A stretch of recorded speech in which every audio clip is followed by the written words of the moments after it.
Guys इस video में बात करेंगे एक ऐसे टॉपिक के बारे में जो कि मुझे लगता है कि अभी के टाइम सभी की एक नीड बन चुकी है कि इस टॉपिक को कवर करें। ये टॉपिक रहने वाला है आईपीओ कैसे मिले, क्योंकि अगर आप देखोगे आज 3-4 आईपीओ यहाँ पे अलॉटमेंट था एंड कहीं भाई ऐसे रहे हैं कि उन्होंने फुल कोशिश करी है भाई उसको एक भी आईपीओ नहीं मिला, ठीक है ना। मेरे ही कई सारे लोग जानकार है भाई, वो सब डीमेट ऑलराउंड देखा जाए ऐसे भी बंदे हैं जिन्होंने 10-10 डीमेट अकाउंट से 10 अप्लाई किए बट भाई उनको एक भी नहीं मिला। अब यहाँ पे क्वेश्चन ये खड़ा होता है कि क्या इसमें कोई यहाँ पे कांड होता है, क्योंकि अगर भाई इतने आईपीओ अपन अप्लाई करें फिर एक भी ना मिले तो कहीं ना कहीं एक ये भी तो रहता है कि भाई कोई यहाँ पे जेएमपी बढ़िया चल रहा है एंड इस जेएमपी में बड़े प्लेयर्स अगर कुछ घपला करते हैं तो हमें तो प्रॉफिट ना मिले बट उनको तो भाई उनका तो पैसा डबल होगा। जैसा कि आज 3-4 आईपीओ अलॉट हुए। सबसे मेन जो यहाँ पे तगड़ा ग्रे मार्केट प्रीमियम चल रहा था वो था ममता मशीनरी वाला, जिसका 107 चल रहा था। दूसरा आपका डैम कैपिटल जिसका ऑलमोस्ट यहाँ पे 60% के राउंड चल रहा था।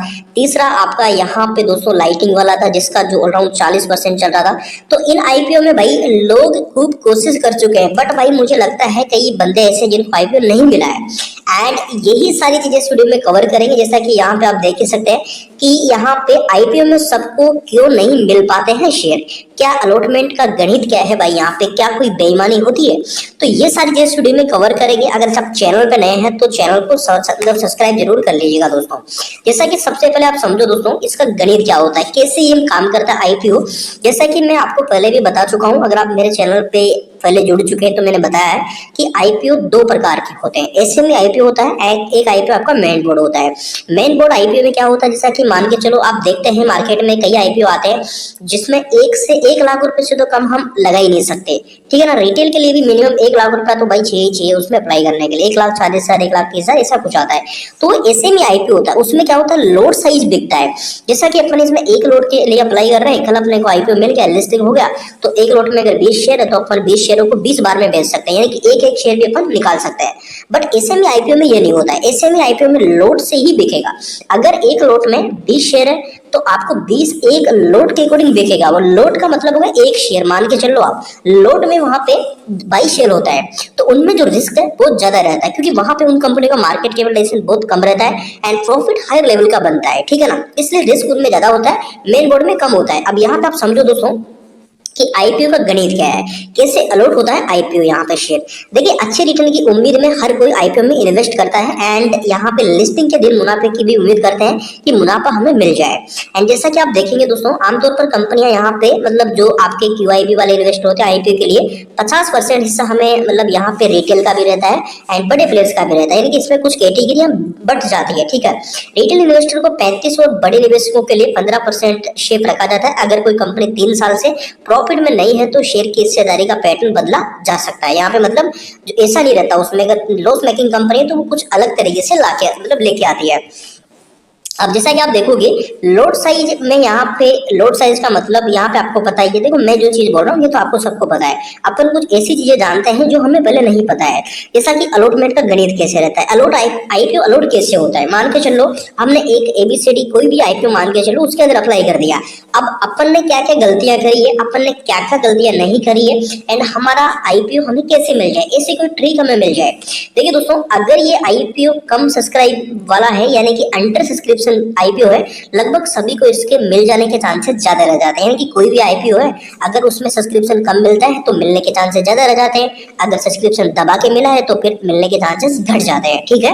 अब देखो भाई लेकिन स्थिति एक अनार 100 बीमार वाली यहाँ पे नजर आती है, यानी कि एक आईपीओ के पीछे भाई लोग मान के चलो टूट के पड़ जाते हैं। इन कंपटीशन इतना हाई लेवल का बन जाता है कि लोगों को यहाँ पे मिलना मान के चलो। अभी जैसा कि आपका जो ममता मशीनरी वाला है भाई 135 बंदों में से एक को ये लगा है। अब अगर अपन बोले कि यहाँ पे फ्रॉड होता है तो अपन गलत है, 135 बंदों में से एक को मिला है। अब आप सोच लो एंड वही डैम जो आपके डैम कैपिटल का है ऑलमोस्ट 40-50 लोगों में से वो एक को मिला है। एंड वही दोस्तों आपका जो यहाँ पे लाइटिंग वाला था वो उसका भी इतना ही कंपटीशन था। तो सोचो भाई इतना कंपटीशन है तो अपनी किस्मत कहाँ पे गई भाई। किस्मत का तो खेल है ना मेन यहाँ पे।